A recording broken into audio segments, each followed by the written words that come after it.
breaking out even though you're doing seemingly everything. Maybe you're scouring the whole internet just for some answers on why your acne isn't clearing. Well, I get it. I'm a licensed esthetician and an acne specialist. I've worked with hundreds of clients, so I know exactly what's causing your acne and how to get your skin clear. The truth is, if your acne isn't clearing, you're likely missing a huge part of the puzzle. So today, I'll break down exactly how acne forms and how you can get your skin clear and stay clear. So let's go over the formation process of an acne breakout. It does not start on the surface. It starts in the follicle with a process called retention hyperkeratosis. So this is a genetic disorder of the skin where we're producing too many dead skin cells and we're not shedding them properly. So that is the absolute core of acne. That's where it all starts, in the follicle with that retention hyperkeratosis, where we're essentially retaining excessive dead skin cells. So when we have a buildup of these dead skin cells, they get blocked in the follicle and create a plug. This is the very formation of an acne lesion.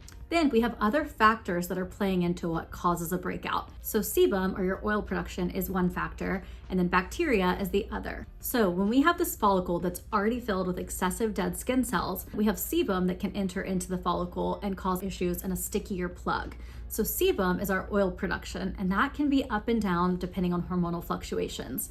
This is why a lot of times you'll get more breakouts right around that time of the month, or whenever your skin is more oily. So you're more stressed or other things that are triggering oil production in the skin. We have this follicle that's essentially dead skin cells, and then sebum enters the mix, especially when you have excessive sebum.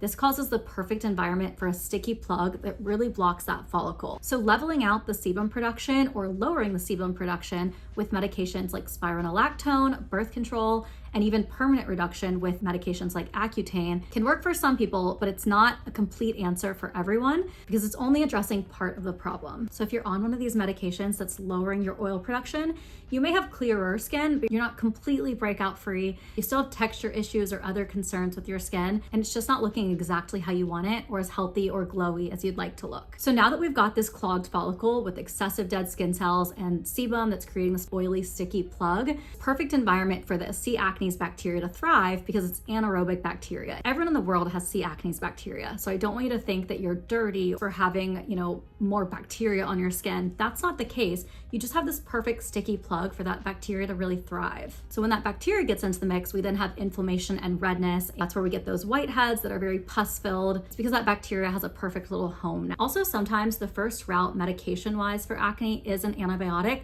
because of that bacterial aspect.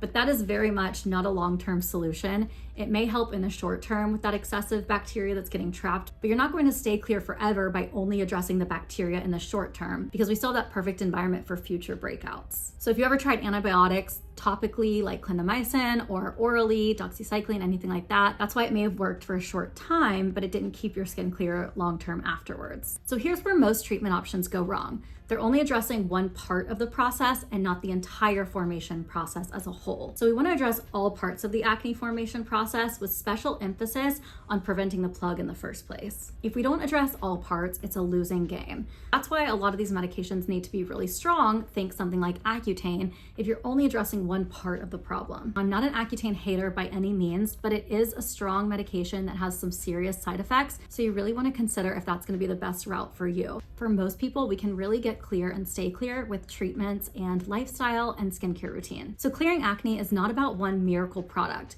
It's about addressing all parts of the acne formation process with targeted ingredients that address these issues at concentrations that are going to be correct for your specific skin's needs. So that's where working with an acne specialist comes in. We help you understand your skin, your triggers, and help create a plan that's going to get you clear and keep you clear long term. If this helped you understand your skin better, I'd love it if you hit the subscribe button. I'll be making videos with science-backed advice. And if you're ready to work one-on-one to get your skin clear, click the link in the description. It'll have the information you need to get started with the virtual consultation with me, an acne specialist, or you can see me in person at my studio in Atlanta. Let's get your skin clear and keep it clear.